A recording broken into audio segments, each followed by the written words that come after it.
Three, two, one, action. Good evening.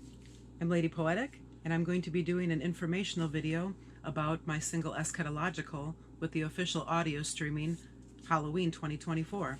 Thank you all for checking this out. So initially I had dropped a rough draft of this, as many of you may have seen, shortly after I wrote it, and there appeared to be some interest, so I thought I would do a breakdown about the inspiration for the song and maybe some of the lyrics.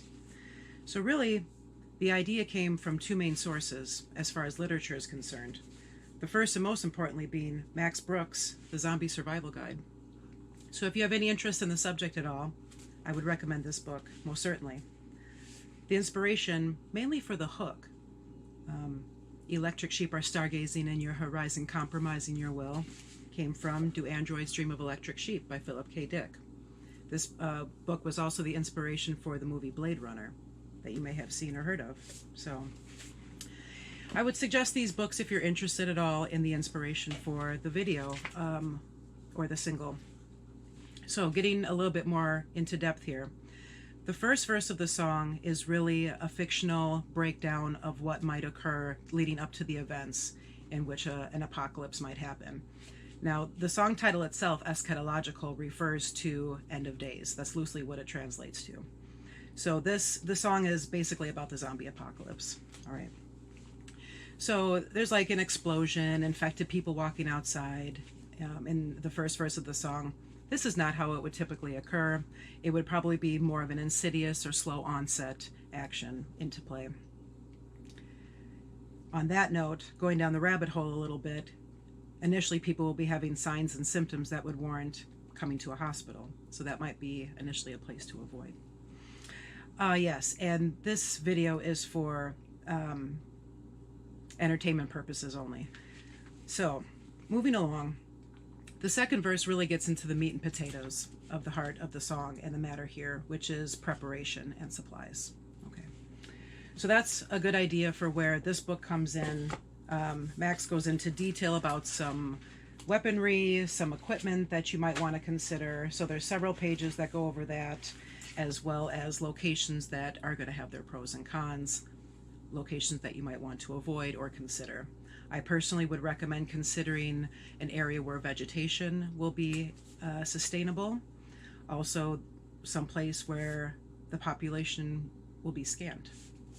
Unless you have expertise and probably personal experience holding it down on a cargo ship, out in the ocean, or in the Arctics, I would avoid those as a plan A. Going down the rabbit hole a bit more, as far as plans go, I would passively, if not actively, consider having a plan A through E, as far as places to hold it down or escape to and or start anew. Right. What else? Okay, so the song also mentions a few specifics as far as supplies to consider. It is not exhaustive. What do we mention there? Torches, maps, batteries, matches, butane. I think it would be a good idea to stock up on batteries in the event that you need to use flashlights, radios, etc. At least a two-way radio I would consider having. There's a few items mentioned as far as weaponry is considered. On your person, I would have something lightweight and durable and functional that I could wield. I would probably recommend a machete. I would probably avoid wielding a sword from circa King Arthur and the Knights of the Round Table, as that could get cumbersome and heavy and we don't want to exhaust energy unnecessarily. Probably having a silent ballistic weapon, things like that. Yeah, oiling up katanas, I mentioned that in the song. That's not a bad idea.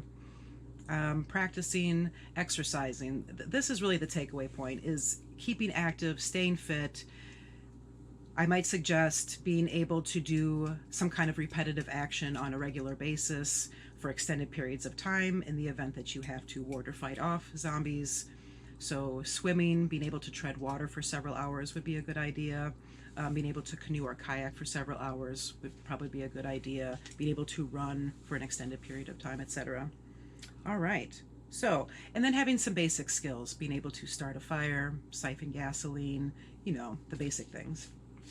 All right, again, So, eschatological official audio available to stream or download, and we've got the references being the Zombie Survival Guide by Max Brooks and Do Androids Dream of Electric Sheep by Philip K. Dick.